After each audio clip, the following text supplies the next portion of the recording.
রাস্তার মাঝেই যেন মরণ ফাঁদ। শুনতে অবাক লাগলেও এটাই সত্য।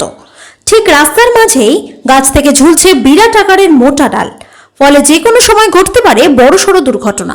এই ছবিটি আপনারা দেখছেন মালদার মানিকচকের ভূতনির। শঙ্করটোলা বাঁধ ধরে উত্তর চণ্ডীপুর আলাদিয়া এলাকার প্রচুর মানুষ যাতায়াত করে এই রাস্তা ধরে। টোটো, মোটর বাইক, ছোট বড় গাড়ি যাতায়াত করে এই রাস্তা দিয়ে। গাড়ির চালক, টোটো চালক, সাধারণ মানুষ সকলে ক্ষোভ প্রকাশ করেন।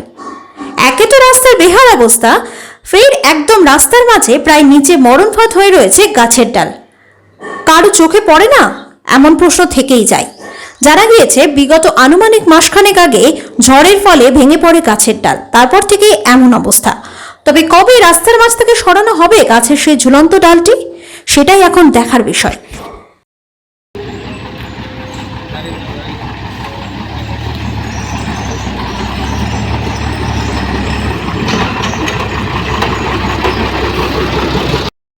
তার জন্য অসুবিধা হচ্ছে গাড়ি নিয়ে যেতে, আমাদের খুব অসুবিধা। এই রাস্তা একটু ক্লিয়ার ভালো করেন।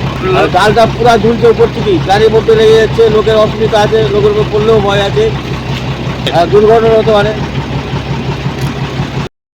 দেখতে তো পাচ্ছেন এই যে ডালটা ঝুঁকে আছে, রাত বিহারের লোক আসা যাওয়া করছে, ওটা লেগে যেতে পারে, মাথাটাতে ফেটে যেতে পারে, আর তো কিছু কাম করতে কিছু তো হতে পারে এটাতে।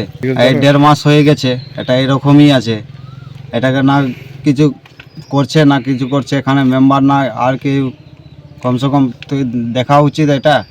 এটা দিয়ে চলাফেরা তো সেরকম প্রশাসন করছে না। না, গ্রামের রাস্তা ঠিক করে দিয়েছে, গ্রাম দিয়ে যাচ্ছে, আর একটা রাস্তা তো যেরকম এটা দিয়ে তো আলাদিয়া, উত্তর চণ্ডীপুর, অনেক গোর্ধনটোলা, অনেক দূর যায়। তো এইটা রাস্তায় তো প্রায় ধরলাও দিন মানে কমসে কম 500-600 মানুষ চলাচল ছিল, এখন নাকি কম চলছে। এইটা ধরলে সাইরম এই শঙ্করটোলার মাঝখানে, কালীটোলার মাঝখানে পড়ে এটা বাঁধ আছে, শঙ্করটোলাই ধরলাও এটা বাঁধ।